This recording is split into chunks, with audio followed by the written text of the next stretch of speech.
noite, igreja, boa noite, irmãos, boa noite, jovens aqui dessa localidade. Estamos aqui mais uma vez, mais um encontro, mais um culto, mais um tempo que nós separamos, né, nesse tempo de afastamento, de isolamento, para estarmos juntos aqui de forma apenas virtual, né? Eu aqui, os irmãos aqui que estão ajudando, o pessoal do louvor e você aí na sua casa, né? Mas nós estamos conectados, estamos unidos, sabemos que o nosso coração é um só, por isso eu te convido nessa noite, nesse tempo, a ficar realmente conectado conosco aqui, unidos nesse coração aqui. Nós estamos aqui juntos, nós estamos aqui para adorar a Deus junto com vocês, né? A transmitir para vocês aqui aquilo que o Senhor tem falado conosco também, né, durante a semana, aquilo que nós temos recebido. Então fique até o final, vamos estar louvando a Deus nessa hora, e depois Deus tem uma palavra para o teu coração, portanto vamos ficar juntos até o fim. Eu te convido a baixar a tua cabeça nessa hora, vamos estar orando para dar início nesse encontro, nessa reunião. Vamos orar juntos aí, ore na sua casa. Pai, nós te agradecemos por mais uma vez podermos nos reunir em contato, em comunhão, transmitindo na internet, Senhor. Eu não posso ver os irmãos aí do outro lado, mas os irmãos podem me ver aqui, podem nos ver, já viram o pessoal do louvor, e isso também é bom, de certa forma, nós podermos enxergar, ainda que de forma limitada, Senhor, e nos ouvir. Obrigado, Senhor, por essa ferramenta, Senhor, que tem nos ajudado, Senhor.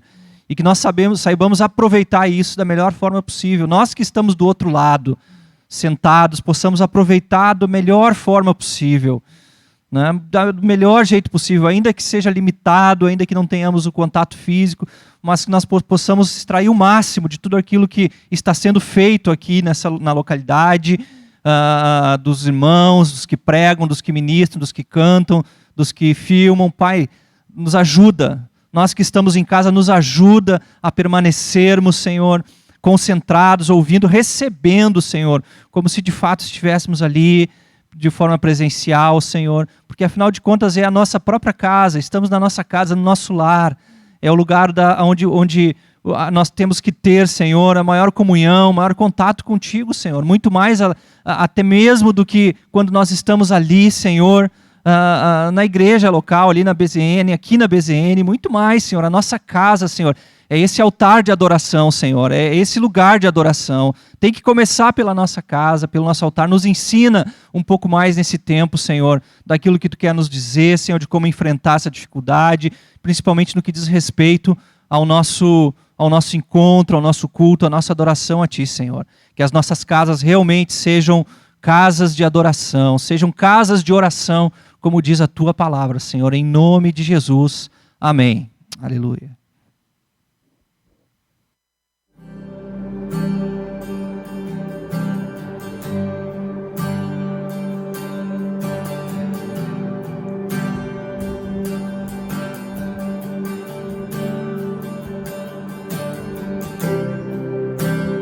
Todos necessitam de um amor perfeito, perdão e compaixão. Todos necessitam de graça e esperança, de um Deus que salva.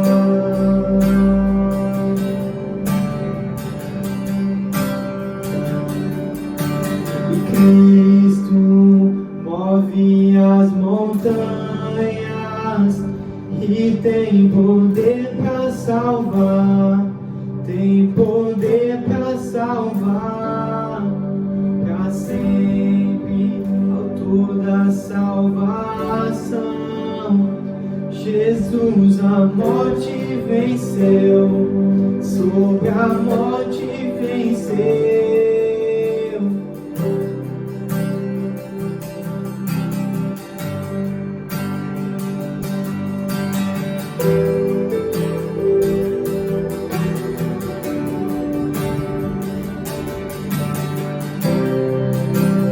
Todos necessitam de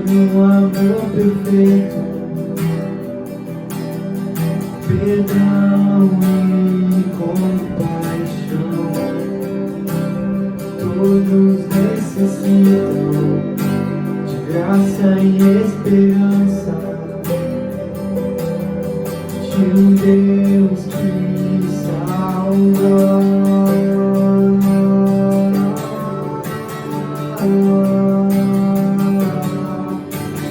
Cristo move as montanhas e tem poder para salvar, tem poder para salvar, para sempre, autor da salvação. Jesus a morte venceu, sobre a morte venceu. Cristo move as montanhas e tem poder para salvar, tem poder para salvar, para sempre, por toda salvação. Jesus a morte venceu, sobre a morte venceu. Nosso mundo vem brilhar a luz, cantamos para a glória do Senhor Jesus. Nosso mundo vem brilhar a luz, cantamos para a glória do Senhor Jesus.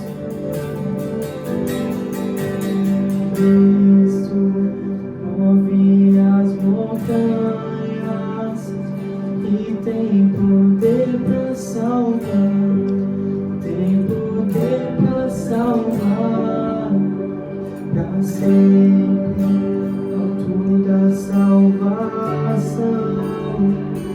Jesus a morte venceu, sobre a morte venceu.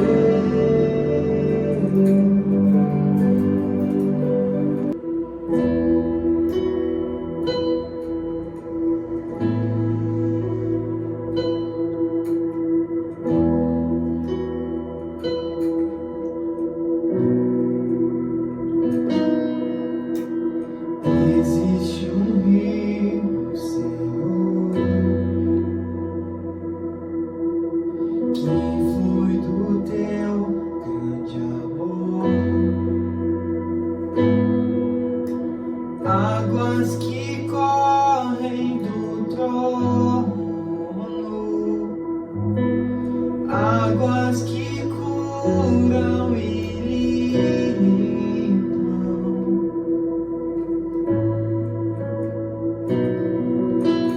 Por onde o rio passar, tudo vai transformar, pois leva a vida do próprio Deus. Este rio está neste lugar.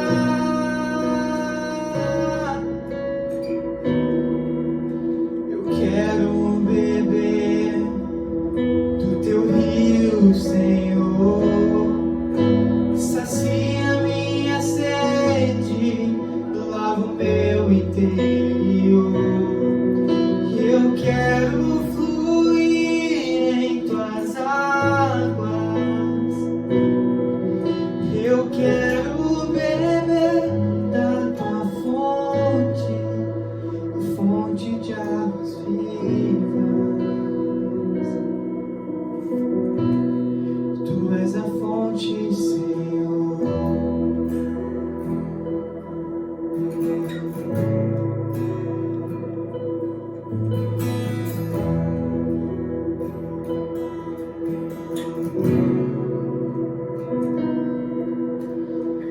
Existe um rio, Senhor, que flui do teu grande amor,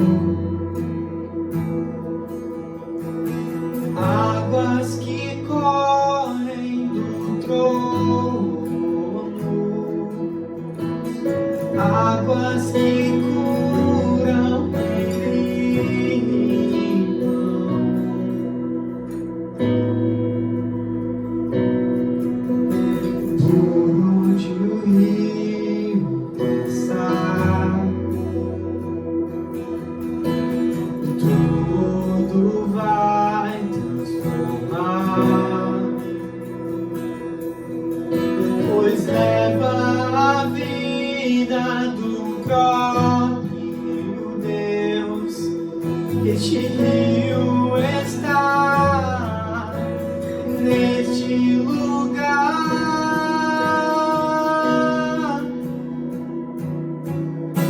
Eu quero beber do teu rio, Senhor. Sacia minha sede, lava o meu interior. Eu quero fluir em tuas águas. Eu quero beber da tua fonte, fonte de águas vivas. Tu és a fonte, Senhor.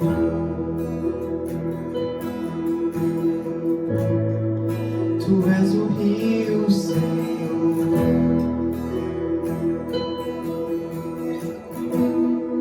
Tu és a fonte, Senhor.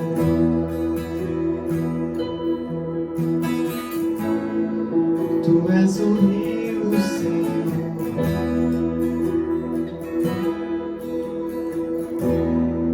Tu és a vida, Senhor.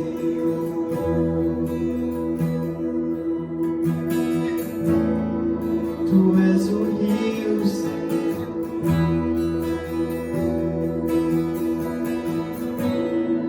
Tu és a fonte, Senhor.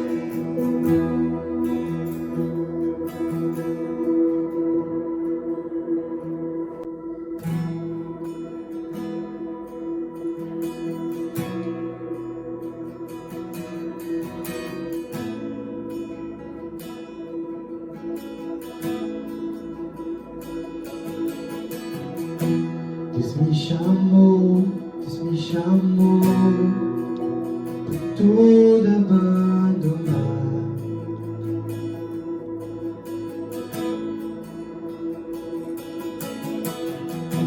Me convidou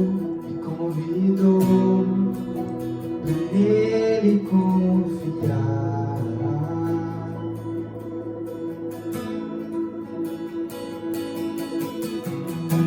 Minha vida é oferta em seu altar.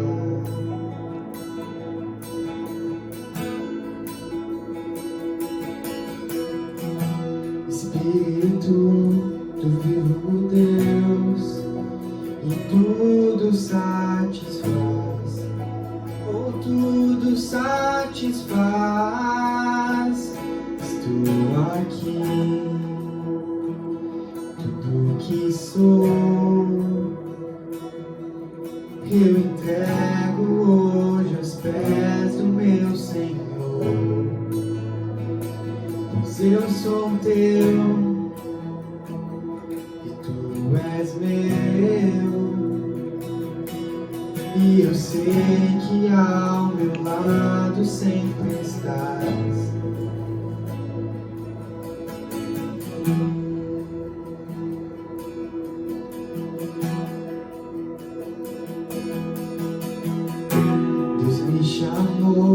Deus me chamou pra tudo abandonar.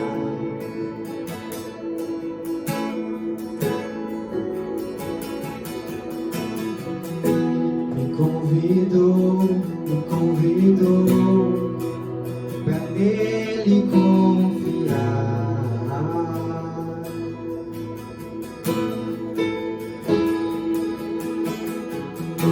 Minha vida é oferta em seu altar.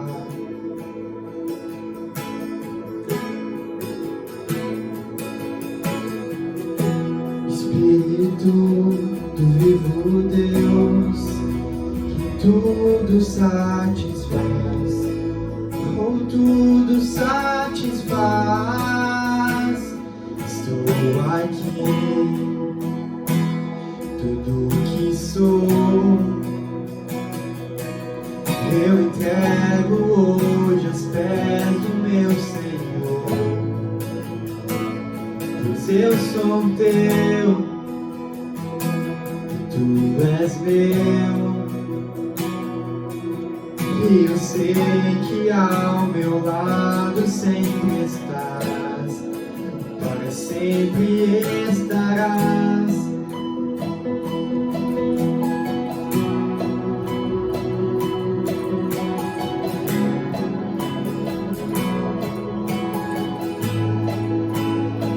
O meu ser te deseja, todo o céu te adora. Proveito de ver que tu és bom, pra sempre tu reinas, teu trono é eterno, e pra sempre cantarei que tu és bom. O meu ser te deseja, todo o céu te adora. Proveito de ver que tu és bom, pra sempre tu reinas, teu trono é eterno, e pra sempre cantarei que tu és bom. Estou aqui, tudo que sou, eu entrego hoje aos pés do meu Senhor, pois eu sou teu, tu és meu, e eu sei que ao meu lado sempre estás, para sempre estarás.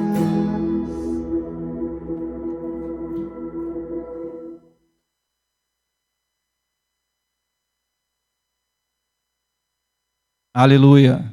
Amém. Glória a Deus. Deus é bom. Amém.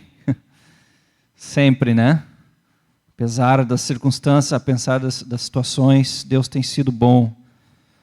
Aleluia. Eu queria agora só te passar aqui rapidamente aí da igreja, aí as contas, vai aparecer aí na tua tela a conta da igreja, para te fazer o teu Pix, a transferência, e assim nós continuarmos trabalhando para o crescimento da obra de Deus aqui, dentro da visão, dentro daquilo que Deus tem nos dado aqui. Você faz parte disso, como tem feito, como tem sido fiel, né? E nós louvamos a Deus por isso, que Deus possa abençoar seu trabalho, sua casa, sua família, sua vida, em nome de Jesus. Também nós temos aí os nossos canais, pode estar te mantendo informado, né? Se tem uma coisa que nesse tempo a gente não pode reclamar, é da falta de informação, né? Nunca antes a gente se preparou tanto, talvez ainda não seja o ideal, mas nunca a gente se preparou tanto, com tanta informação, né? Então nós temos os canais do YouTube, do Facebook, do Instagram, nós temos os podcasts de áudio para te poder ouvir as pregações aqui da igreja, né? E temos o WhatsApp da igreja aí também, né? Para te poder adicionar e estar sempre acompanhando os nossos movimentos aqui, tá bom? Eu quero ministrar uma palavra com vocês aqui em Gálatas, né? Algo que Deus tem falado no meu coração. Eu queria que tu aquietasse o teu coração aí nessa hora, aquietasse o coração daqueles que estão contigo, daqueles que estão aí na tua casa, né? E ficasse aqui comigo nessa hora, porque assim como Deus tem falado comigo nessa palavra, eu creio que o Espírito Santo aí também vai ministrar contigo aí no teu coração a respeito dessa palavra. Para quem acompanha aqui as mídias, as redes sociais do BZN Church, né, que são aqui o grupo de sábado aqui, vocês vão perceber que a gente tem trabalhado ali uma série de mensagens ali que falam sobre o fruto do Espírito, né, ali em Gálatas 5, né, e esse capítulo é muito importante dentro do contexto aqui de Gálatas. E eu vou estar trazendo uma palavra hoje aqui em Gálatas, a partir do capítulo 5, versículo 1 ali. Não vou entrar necessariamente nessa parte dos frutos do Espírito, mas eu quero introduzir alguma coisa, já que nós estamos falando sobre esse contexto, né, dos frutos do Espírito. E até eu te desafio, assim, se tu não viu as postagens, né, o pessoal tem feito conteúdo, né, já foi falado sobre o amor, já foi falado sobre a alegria, né? E vai continuar sendo de forma escrita ali no Instagram, né? Sempre tem uma chamada e depois tem um texto ali. Então eu te convido aí ali buscar e dar uma lida nisso, que vai ser muito importante para a tua edificação, né? E aí, em virtude disso que a gente tem vivido aqui nesse contexto aqui dos jovens, eu fui buscar então um pouco mais sobre ali, estava lendo esses dias, né, a epístola de Paulo aos Gálatas, e Paulo ele começa diferente essa epístola, né? Ele começa falando, ele não começa da forma tradicional que ele inicia as suas epístolas, né? Falando sobre a comunhão, né, do Espírito, falando sobre a paz de Deus, né, aquela tradicional saudação que ele faz, né? Ele começa falando já a respeito da sua identidade, né? Eu, Paulo, apóstolo, não da parte de homens, mas em Gálatas 1:1, né, não da parte de homens, né, não nomeado por um grupo de pessoas nem por alguma autoridade humana, mas pelo próprio Senhor Jesus Cristo e por Deus, o Pai que ressuscitou Jesus dos mortos. Então, a partir daí, a gente começa a perceber que existe uma outra entonação aqui, né? Imagina, tu chega assim para um encontro, para uma reunião, e a pessoa que vai fazer essa reunião, que vai dar essa palestra, né, que vai falar sobre algum assunto, ela inicia dando a sua identidade, dando as suas credenciais, né? E é isso que Paulo faz aqui. Então, Paulo aqui ele está se preparando para alguma coisa muito importante, né? E a gente sabe bem o que é que ele vai tratar aqui. Quem já leu Gálatas, leia, é muito importante. Ele vai falar sobre algo vital para a nossa vida cristã, para a nossa vida de fé, né? Aqui nós vamos ter aqui, na Epístola de Gálatas, uma das palavras mais importantes dentro do contexto daquilo que Paulo vai falar sobre a salvação e sobre a fé, né? Que o justo viverá pela fé, é uma das 3 citações de Paulo aqui nas suas epístolas, né? Então eu te aconselho a ler. Aqui a gente não tem tempo para ler, mas toda a epístola, né? Mas eu quero só passar algumas coisas aqui, por alguns capítulos, rapidamente, antes da gente entrar no capítulo 5, né? Então Paulo vai dando essas credenciais, ele vai dizendo assim, vocês sabem. Primeiro ele diz quem ele é, dá a sua identidade, eu chamado por Deus, né, não por homens.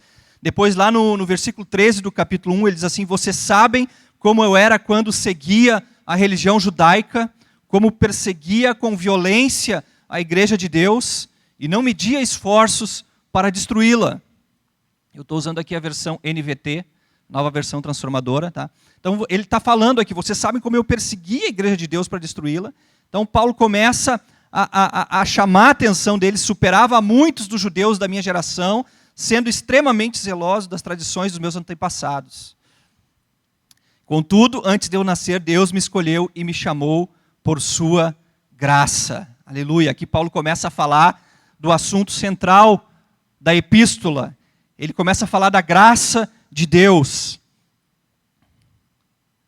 Depois, no capítulo 2 ali, rapidamente, né, no versículo 16, ele vai dizer assim, no entanto, sabemos que uma pessoa é declarada justa diante de Deus pela fé em Jesus Cristo, e não pela obediência às normas, não pela obediência à lei, e cremos em Cristo Jesus para que fôssemos declarados justos pela fé em Cristo, e não porque obedecemos à lei, pois ninguém é declarado justo diante de Deus pela obediência à lei.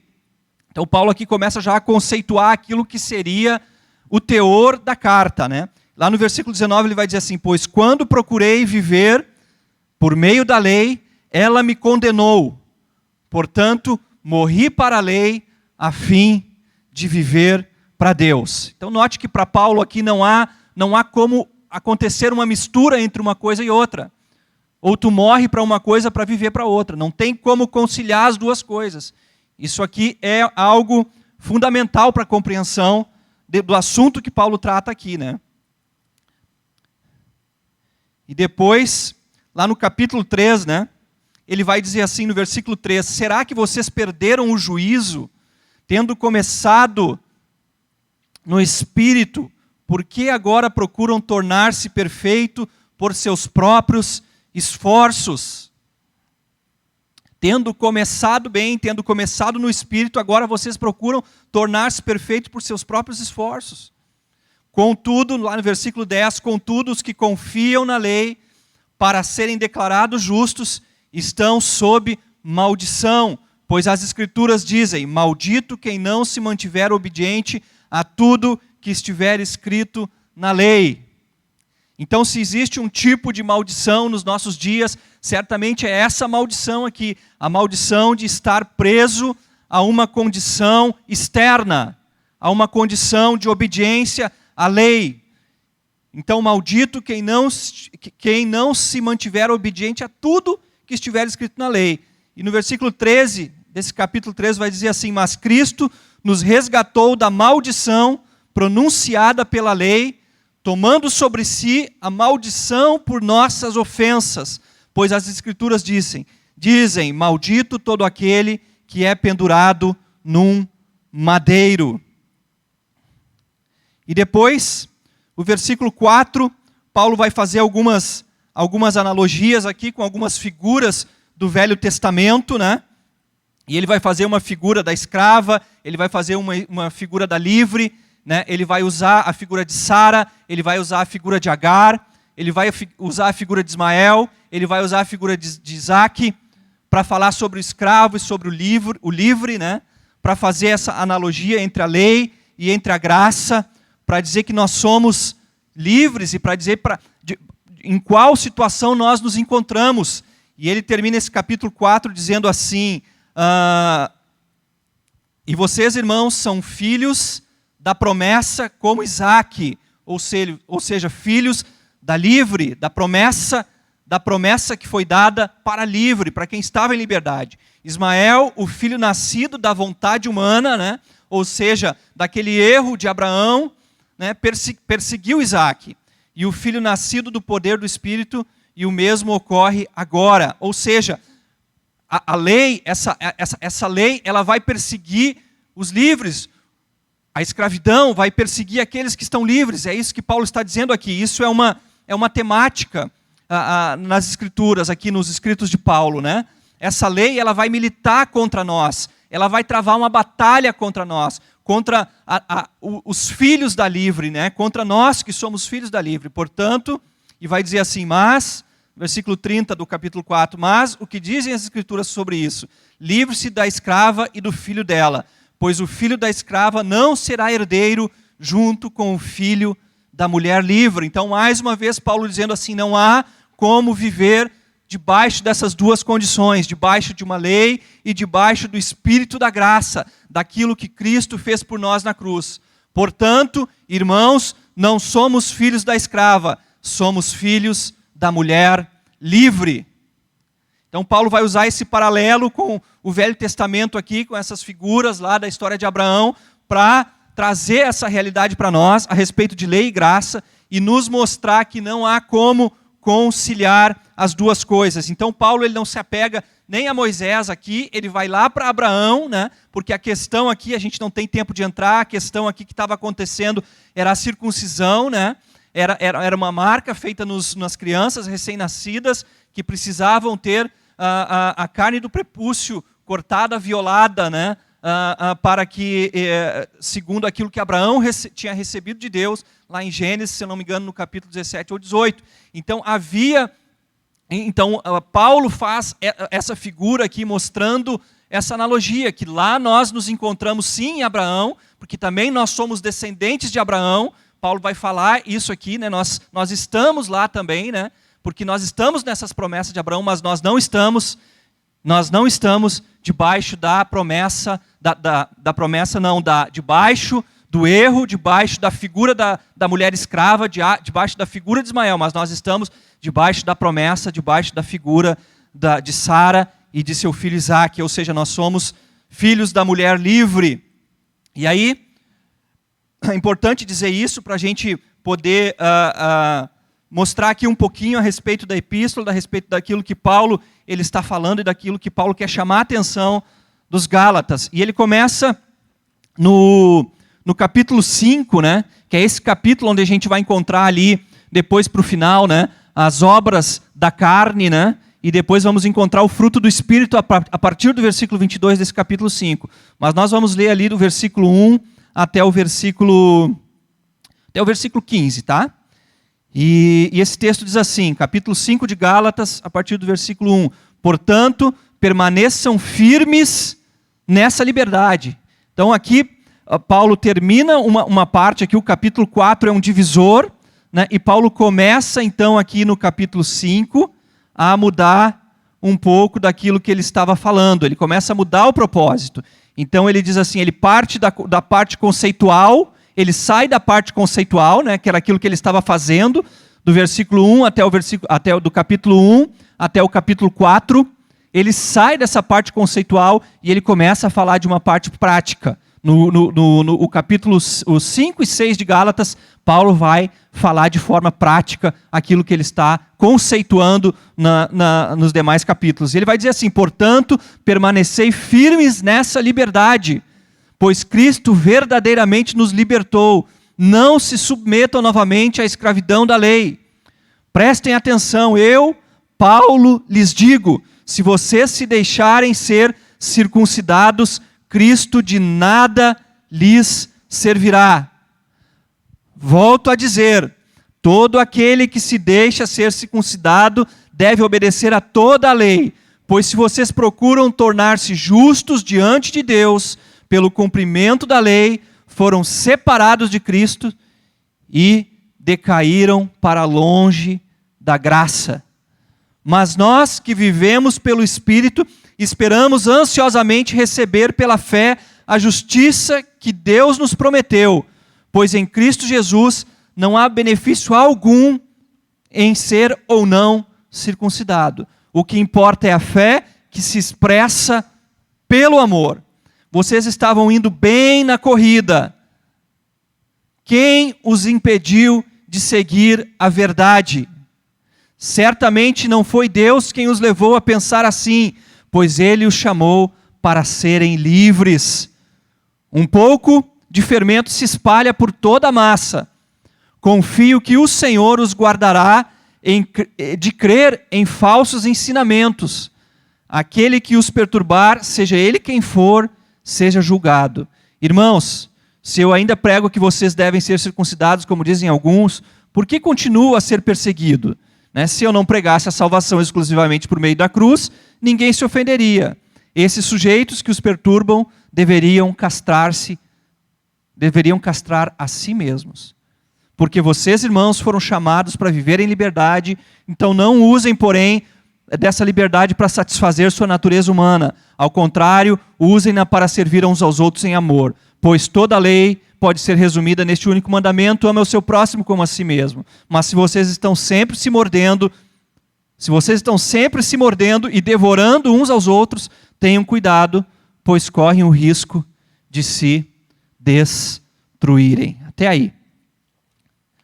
Então as boas novas, Paulo aqui, ele vem trazer a verdade do que são as boas novas, porque aqueles irmãos de Gálatas estavam recebendo um outro evangelho e vivendo uma outra realidade.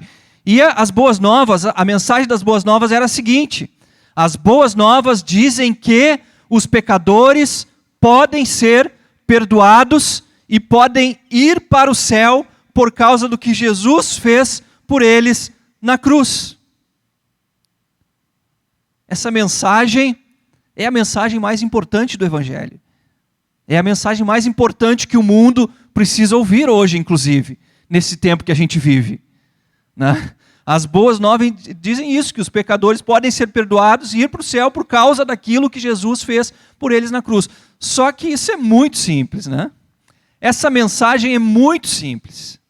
Então havia uma dificuldade gigantesca daqueles irmãos que estavam ali misturando e falando coisas que era necessário mais elementos, né, para que o homem então pudesse alcançar a salvação. Porque essa mensagem é muito simples. E essa mensagem estava sobre um ataque severo. Esta mensagem, por ser simples e muito fácil, tá muito fácil chegar no céu, né? Nós gostamos de complicar, né? O ser humano gosta de complicar, nós gostamos de complicar. Hoje a gente vê essas coisas, né? Parece que essa mensagem é muito simples, né? Nós olhamos às vezes, né, para as pessoas e dizemos assim, bah, tá fácil, né? Tá fácil para o céu, né? Tá fácil o negócio, né? Olha só, e aí ficamos olhando para a vida dos outros e olhando para a vida dos irmãos, e cuidado, né? Porque a mensagem de Paulo é essa é a mensagem principal do Evangelho, é a mensagem salvadora, e que aqueles irmãos que viviam debaixo de um jugo religioso e que faziam coisas e que cumpriam coisas externas estavam achando muito fácil. O ser humano gosta de complicar. Quando nós queremos complicar o Evangelho, a gente tem uma facilidade de complicar aquilo que é simples, né? Aquilo que é fácil, né? Então aqui há uma tensão clara entre aquilo que é moralmente bom, né? E entre aquele que é o pecador, né? Quando nós olhamos aqui para esse quadro, né? Aqueles homens que queriam fazer coisas, né? Lá em Lucas 18, né? Em alguns sábados atrás eu falei sobre esse texto, Lucas 18:10, que vai falar sobre o publicano e o pecador, né? Onde um chega diante de Deus, né? Cheio de justificativas, cheio de coisas, né? Cheio de feitos, né? Aquele homem, ele tinha realizações na sua vida, ele havia feito coisas, né? E para ele eram suficientes para chegar diante de Deus, colocar essas coisas e Deus carimbar ali a justificação dele. Realmente, tu é bom. Aquilo que tu faz é bom. E ele não só faz isso diante de Deus, mas como ele vai e olha também para outra pessoa e compara e diz, eu não sou como aquele pecador que está ali naquele estado, né? Então a gente percebe aqui também uma clara tensão numa questão que é muito séria para nós, né? Parece que a balança pesa mais para esse lado do legalismo, né? Que é isso que Paulo está combatendo aqui, essa questão da lei, né? Que aquele que diz ter boas obras, como é mais difícil, né, de tratar essas questões com pessoas que se acham que acham que estão, né, produzindo coisas, estão fazendo coisas boas, né? Estão orando todos os dias, né? Não que essas coisas não preste atenção, aquilo que o fariseu disse que fazia não era ruim. Ele dava esmolas, ele fazia orações. A questão não está na prática em si, mas a questão está na motivação e a forma que nós praticamos isso. E isso faz toda a diferença, né? Então, é muito mais... A Bíblia nos mostra isso, que há essa tensão, há essa questão mais complexa, né? E daquela pessoa que julga estar fazendo algo de bom, de receber algo diferente na sua vida, no seu coração, de mostrar para ela que ela está errada. Na experiência da nossa vida diária, a gente passa por isso. Às vezes é muito mais fácil, eu não estou falando do mundo lá fora, no mundo lá fora não há essa tensão, porque o mundo lá fora vive obscurecido, vive no pecado, tanto aquele que se considera bom ou que é pecador, estão no mesmo quadro, estão perdidos. Eu falo aqui das condições de vida na igreja. Aquela pessoa e ela se julga muitas vezes ser melhor que a outra, porque ela faz algo a mais, porque ela desempenha um papel diferente. Então essa pessoa a gente percebe nas nossas relações o quanto é mais difícil. Quando tu pega um pecador declarado, ou que foi pego, ou que foi encontrado no erro, pelo menos nas experiências que a gente vive, a gente percebe que é mais fácil dessa pessoa se quebrantar, reconhecer o seu pecado. Às vezes nem precisa essa conversa, nem precisa esse encontro, né? Mas aquela pessoa que julga, quando ela faz alguma coisa, quando ela comete algum erro, né? Que outras pessoas percebem, né? E aí tu vai para conversar com essas pessoas, aí existe justificativas para isso. Há uma série de coisas, há uma série de elementos que são agregadas, né? Não, mas isso. É que nem aquele cara que ele é pego em alta velocidade na estrada. O cara está dirigindo em alta velocidade, a polícia para ele, né? Encosta, e a polícia pede os documentos, ele entrega os documentos para a polícia e diz assim para o policial, olha, eu sou um bom homem, eu trabalho, eu pago todos os meus impostos em dia, né? Eu não adultero, eu sou honesto, eu faço caridade, eu faço boas obras, e o policial continua preenchendo a multa, sorridente, termina e entrega para ele. É isso que Paulo está dizendo aqui. Se você vive debaixo dessa condição legalista, você tem que praticar toda a lei. Se você infringe uma só risca, um só ponto ou um só tio dessa lei, você está sendo condenado por toda a lei. Não faz diferença. Não faz nenhuma diferença. E por isso que Paulo diz, não há como conciliar. Se você escolhe viver a sua vida com Deus dessa forma, você está sem a graça de Deus. Alguns falsos mestres invadiram as igrejas que Paulo havia fundado, principalmente as igrejas ali da Galácia, e ensinavam essa mensagem diferente. Então Paulo está entrando nessa batalha pela verdade do Evangelho e pela liberdade da vida cristã, né? E é importante dizer aqui os que os judaizantes diziam, né? Eles diziam, a doutrina da graça que Paulo prega é perigosa. A alegação para poder introduzir a doutrina deles no meio da igreja era essa: a doutrina que Paulo prega é uma doutrina perigosa. Ela substitui a lei, que era algo precioso para eles, essa legalidade, por licenciosidade. Então essa era a ideia, né? Ou libertinagem. Então, vocês estão, essa pregação de Paulo sobre a graça é perigosa, porque ela substitui as nossas regras, as nossas leis, por uma licenciosidade. Então, se colocamos de lado nossas regras e padrões elevados, as igrejas se desintegrarão. Olha só como isso é sério, né? Se nós colocamos de lado as nossas leis, os nossos padrões elevados, e muitas pessoas pensam isso, muitos líderes, muitos pastores pensam isso, se a gente deixar de lado as regras, os padrões elevados que a gente colocou, que a gente fez, a igreja vai se desintegrar, a igreja vai acabar. E hoje tem muita gente clamando por lei. Muita gente clamando por lei. A gente percebe isso no nosso meio, no nosso convívio, na nossa igreja brasileira, muita gente clamando por lei. O irmão não pode fazer uma coisa errada que, pum! Seja na nossa comunidade, seja na igreja, né? A gente vê alguém que comete uma falha e é alguém que é conhecido, né? Acabou, a gente está clamando por lei, a gente está clamando por isso. Muita gente, não estou dizendo que é todo mundo, não estou generalizando, mas existe sim essa contaminação do evangelho da graça, através dessas legalidades, desse legalismo, né? Vou dar um exemplo prático para vocês. A gente se reúne muitas vezes para orar aqui, a gente tem orado quando dá para orar, né? E a gente levanta um clamor assim por aqueles irmãos que estão lá fora, aqueles irmãos que se desviaram nesse tempo da pandemia ou antes da pandemia, enfim. E a gente vem e levanta um clamor, a gente ora por eles para que se arrependam, para que percam o prazer, o desejo pelo mundo, pelas coisas do mundo.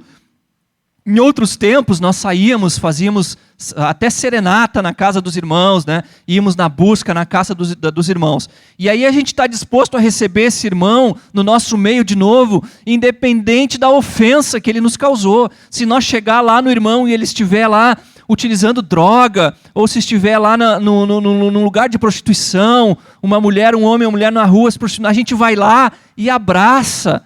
A gente quer trazer de volta, não interessa o que ele esteja fazendo.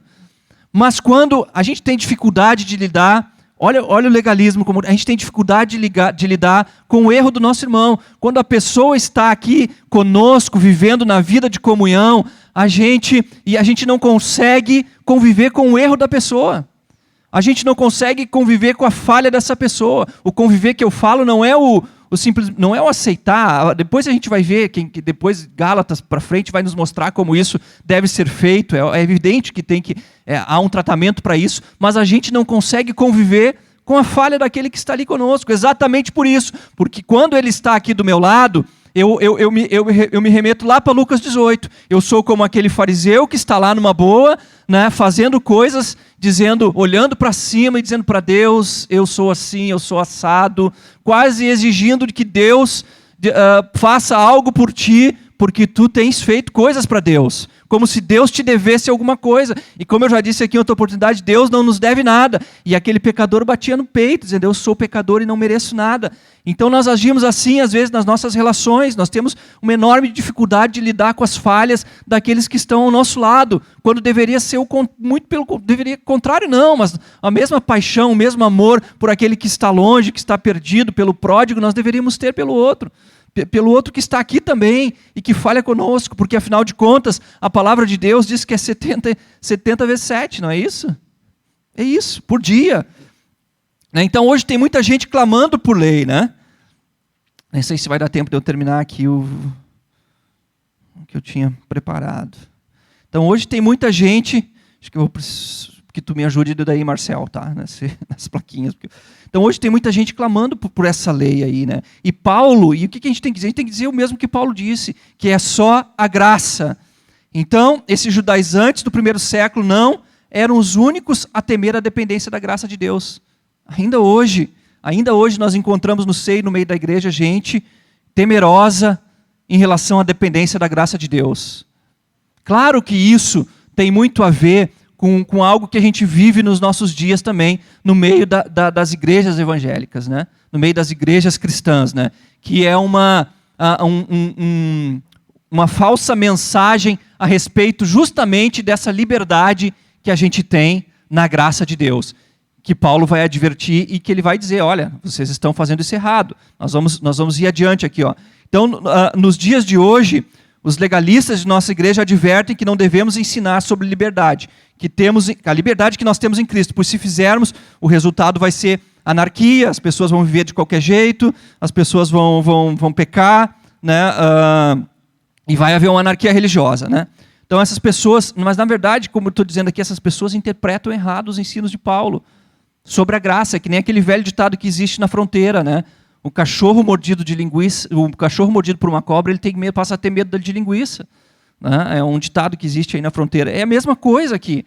É por conta de hoje, de uma libertinagem que existe, né, no meio cristão, as pessoas começam a ter receio dessa mensagem de liberdade.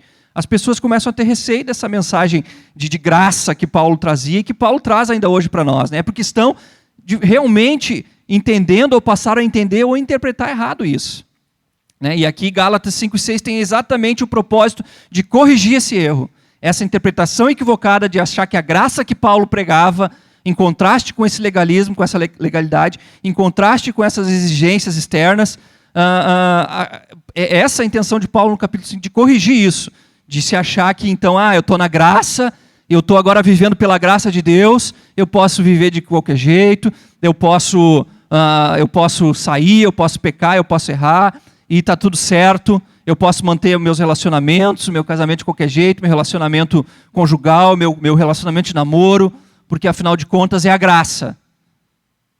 Não é assim. O Paulo tem o propósito de corrigir isso. Então, como eu falei antes, Paulo passa da parte de doutrina para a parte da prática aqui, né? Nesse capítulo, né? Então, o cristão que vive pela fé, ele jamais, a gente começa a perceber que Paulo começa a dizer, ele jamais vai se tornar um cristão rebelde ou um anarquista espiritual. Aquele que vive pela fé na graça de Deus. Pelo contrário, ele vai experimentar algo muito superior, que é a disciplina interior de Deus. Então, viver pela graça não é viver sem a disciplina de Deus. Preste atenção, viver pela graça é justamente viver com essa disciplina interior de Deus na nossa vida e nos nossos corações, que é muito melhor que a disciplina exterior dos homens, porque a disciplina exterior dos homens se baseia o quê? Na lei, no legalismo. Então, viver debaixo da graça de Deus é exatamente isso, é se submeter a essa disciplina interior de Deus, que Paulo vai falar isso aqui. Então, ninguém que se sujeita ao Espírito Santo vive para os outros, vive pelos outros e procura glorificar a Deus, é capaz de se tornar um rebelde. Pelo contrário, o legalista é que acaba se rebelando, pois ele é escravo. É isso que Gálatas está dizendo, ele é escravo. Ele depende, por quê? Porque ele depende da carne, e da carne dele e da carne dos outros. Isso é um problema, porque ele depende da sua própria vontade. Quando diz, ele depende da sua carne e da carne dos outros. Por quê? Porque assim ele vive, dependendo da carne dele, ele vive para si mesmo, e dependendo dos outros também, ele busca o quê? A honra dos homens. Não tem como ir por esse caminho de legalismo e não viver dessa forma. Não tem como. Vai depender da tua própria carne e da carne dos outros. E aí vai realmente ir por esse caminho de sempre viver para si mesmo e buscar a glória de homens. É isso que essa disciplina exterior traz. Não muda a vida de ninguém e ainda nos coloca numa situação de escravidão. De modo algum, a doutrina de Paulo acerca da liberdade cristã pela graça é algo perigoso e é algo que precisa ser pregado com frequência, precisa ser dito, precisa ser falado. O perigo está justamente no legalismo, que procura fazer o impossível O impossível. Depender da carne, depender dos outros. É isso que o legalismo tenta fazer. Mudar a velha natureza e obrigá-la a obedecer às leis de Deus. Não há como. Não existe como. Através de leis, de ordenanças e de mandamentos externos, não é possível, é impossível mudar a velha natureza e obrigá-los a obedecer à lei de Deus. E hoje a gente vê tanta coisa misturada com o Evangelho, né, sendo trazida para essa condição única, essa mensagem simples de salvação. Aquele que está em Cristo é nova criatura, as coisas velhas já passaram e tudo se fez novo. É a mesma coisa que dizer assim, olha, Cristo morreu por ti e Ele te dá uma nova condição de vida através do sacrifício que Ele fez. E hoje o que a gente vê é um monte de coisa misturada no meio é um sincretismo. A gente vê aqui que o judaísmo era a religião daquelas pessoas que vêm de outras religiões, de outros lugares, de macumba, de catolicismo, de outras religiões, e entram no meio do evangelho, e elas são... e elas trazem elementos, gente que foi satanista, que hoje é cristão, e que traz elementos daquela religiosidade toda que vivia, e traz aquilo para o contexto do evangelho, e uma mistura, uma coisa assim que a gente não consegue discernir direito o que é aquilo. Por quê? Porque isso são coisas externas, isso são coisas que entram e que mudam a essência do evangelho da salvação, que é simples, Cristo levou a maldição sobre o madeiro, Cristo as coisas velhas passaram e se fez novo, e Ele nos garante acesso a Deus de forma livre. Mudar a velha natureza, irmãos, obrigá-lo a obedecer às leis de Deus não funciona com coisas externas. O cristão que vive pela graça, ele não nega a lei de Deus. Preste atenção, o cristão que vive pela graça, ele não nega a lei de Deus. Então há lei, até mesmo para aqueles que vivem pela graça. A lei. Aquilo que diz no Velho Testamento, as coisas que estão lá, é a lei de Deus. Aquilo que está na Bíblia é a lei de Deus. Mas o cristão que vive pela graça, ele não vai negar a lei de Deus. Esse é o problema. Essa libertinagem que existe hoje, as pessoas dizem estar sobre a graça, mas elas negam a lei de Deus. Elas negam a palavra. Elas negam. Ontem eu ouvi a live dos casais, e o pastor Luiz estava falando ali, que foi sentar para aconselhar uma família que tinha os filhos namorando, e aí ele se posicionou por causa das relações sexuais, né, fora do casamento, e eu vi, mas isso é muito, pastor, os tempos são diferentes, uma série de coisas ali, né, até quem não assistiu a live dos casais, assista, né, mais uma dica para ti aí, mais um material, um conteúdo edificante para a tua vida, né. Então, irmãos, isso vem e vai contaminando, mas aquele que vive pela graça não nega a lei de Deus. Mas agora na graça, nós estamos na graça, os irmãos estão ali vivendo uma vida constante de pecado, mas nós estamos debaixo. Não, ele não se rebela contra a lei de Deus. Isso é porque essa lei está sendo cumprida nele pelo Espírito de Deus. Essa lei está sendo cumprida nele pelo Espírito de Deus. Essa é a diferença. Essa lei, ela não está sendo cumprida de fora para dentro. Não são coisas externas, não são simplesmente ordenanças, exterioridades, não. Essa lei, aquele cristão que vive pela graça, ele vai cumprir a lei de Deus. Por quê? Porque o Espírito Santo está cumprindo essa lei de Deus dentro dele. Que nem diz Romanos 8, que diz assim, agora, portanto, já não há nenhuma condenação para os que estão em Cristo Jesus, pois em Cristo Jesus, a lei do Espírito que dá vida os libertou da lei do pecado que leva à morte. A lei não era capaz de nos salvar por causa da fraqueza de sua natureza humana. Por isso Deus fez o que a lei era incapaz de fazer, enviou seu Filho na semelhança de nossa natureza pecaminosa e apresentá-lo como sacrifício por nosso pecado. Com isso declarou o fim do domínio do pecado sobre nós, de modo que nós, que agora não seguimos mais a natureza humana, mas sim o Espírito, olha só, mas sim o Espírito, possamos cumprir as justas exigências da lei. É isso que nos diz a graça de Deus. Ainda existe uma lei, ainda existe a lei de Deus. Isso é viver na graça e viver pela graça, mas nós não podemos viver isso de uma forma legalista, é somente pela graça, porque pela graça sim, o Espírito vai nos ajudar a que nós cumpramos aquilo que são as justas exigências da lei de Deus. Aleluia. Então isso não significa viver pela graça de Deus não significa ser um rebelde sem lei. Mas não precisa mais da força exterior da lei para manter-se dentro da vontade de Deus.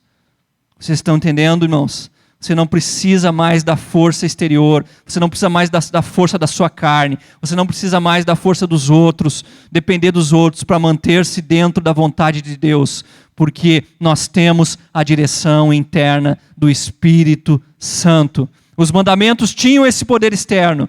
O Sermão do Monte nos confronta com a lei interna de Deus, em contraste com aquilo que é externo. Porque Jesus vai dizer a mesma coisa que Moisés disse lá nos mandamentos. Não adulterarás. Jesus também vai dizer isso. A lei de Deus também vai te dizer isso. Moisés vai dizer lá, não matarás. E a lei de Deus também vai te dizer isso. Não matarás. A lei de Moisés vai dizer também, não dê falso testemunho.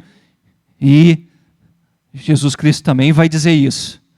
Mas só que lá eram elementos externos, eram coisas externas, era uma força exterior que não tinha condições de ser cumprida para que nós pudéssemos nos manter dentro da vontade de Deus. Mas nós agora temos a graça nos dá essa possibilidade.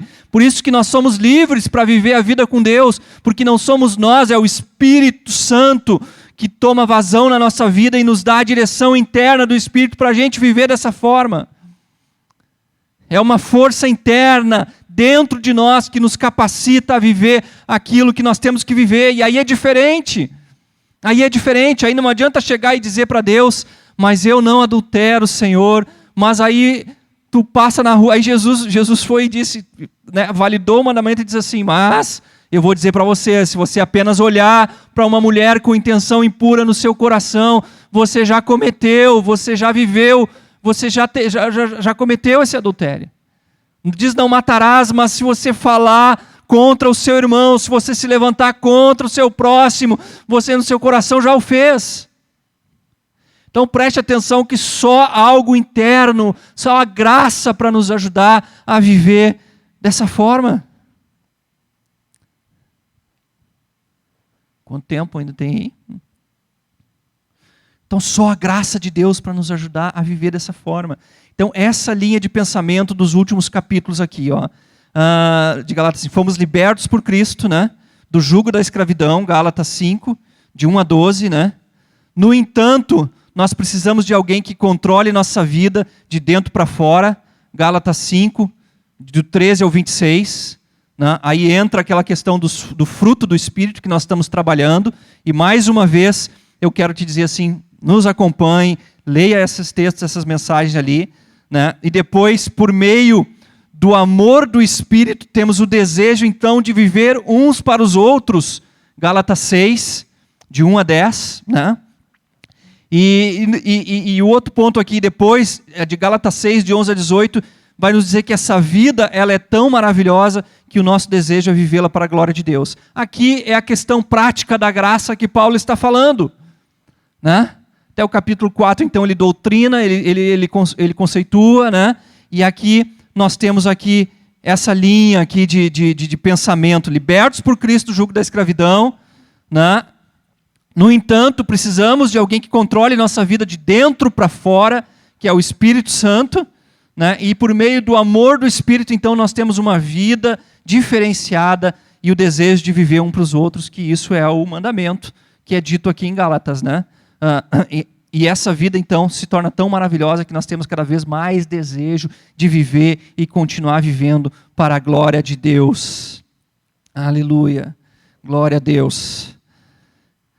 Eu tenho mais uma parte aqui, irmãos, para continuar, mas eu vou deixar para uma outra oportunidade, quem sabe sábado que vem, né, eu quero continuar isso aqui, porque eu ainda queria ver algumas coisas, né, importantes, né, dentro desse contexto, de coisas que nós perdemos, coisas que tu perde, quando passa então a viver uma vida legalista, né, por escolha própria ou por imposição, de alguma maneira.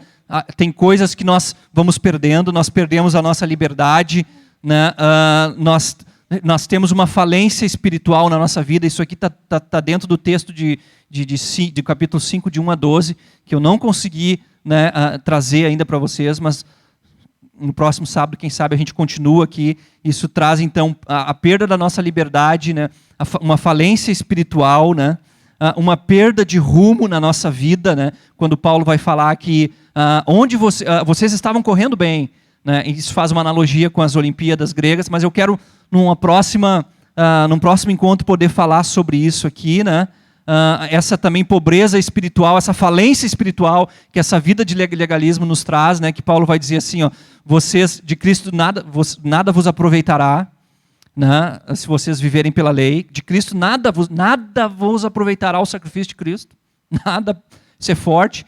Diz, de Cristo vocês se desligaram e da graça decaíram. Então, essa falência espiritual, essa perda de liberdade, essa perda de rumo na nossa vida, e por último, essa perda de forças, que ele vai falar ali no finalzinho, ali no versículo 11 e 12, né, se eu não me engano, a respeito do fermento, né,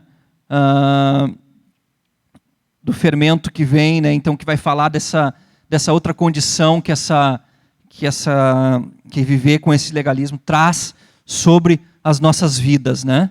Preste atenção, irmãos, aqui eu não estou falando aqui, e não era a intenção de Paulo falar sobre pessoas que perderam a salvação por viverem essa vida legalista. Não é isso. Paulo não está enfocando isso. Ele está falando para pessoas salvas. Pelo menos em 9 oportunidades aqui, Paulo chama aquelas pessoas da igreja de irmãos, de pessoas salvas, de pessoas crentes. Por isso que é importante a gente continuar depois trabalhando isso aqui, para entender como pessoas que são salvas, porque justamente o que Paulo quer defender aqui é essa condição da mensagem simples do Evangelho que produz salvação.